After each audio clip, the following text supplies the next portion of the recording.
ଜୟ ଜଗନ୍ନାଥ। ଆଜି ଆମେ ଜାଣିବା ସଂସାର ମାୟା ବନ୍ଧନରେ କିଏ ପଡ଼େ ନାହିଁ। ଚାଲନ୍ତୁ ଜାଣିବା। ଧନ୍ୟ ଜୀବନ ତାହାଙ୍କର, ଯେହରି ଚରଣେ କିଙ୍କର। ସର୍ବ ଆତ୍ମାକୁ ଆତ୍ମଭାବେ, ଭଜନ୍ତି ନିତ୍ୟ ବାସୁଦେବେ।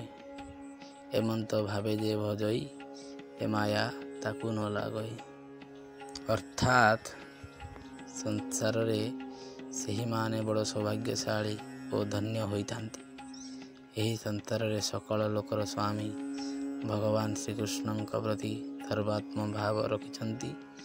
ଯେଉଁମାନେ ଭଗବାନଙ୍କୁ ଏପରି ଅନନ୍ୟ ପ୍ରେମ କରନ୍ତି, ସେମାନେ ଉକ୍ତ ଜନ୍ମ ମରଣ ରୂପୀ ଭୟଙ୍କର ସଂସାର ଚକ୍ରରେ ଆଉ ପଡ଼ନ୍ତି ନାହିଁ, ଅର୍ଥାତ୍ ମାୟାରେ ପଡ଼ନ୍ତି ନାହିଁ। ଯେ ନିତ୍ୟ ନିରନ୍ତର ନିଷ୍କପଟ ଭାବରେ ଭଗବାନଙ୍କ ଚରଣ କମଳର ଦିବ୍ୟ ଗନ୍ଧ ସେବନ କରିଥାନ୍ତି ଓ ଭକ୍ତିପୂର୍ବକ ଅତ୍ୟନ୍ତ ସଦାର ସହିତ ତାଙ୍କର ଚରଣ ଯୁଗଳକୁ ଚିନ୍ତନ କରିଥାନ୍ତି, ସେହିମାନେ ସଂସାର ମାୟା ବନ୍ଧନରେ ପଡ଼ନ୍ତି ନାହିଁ।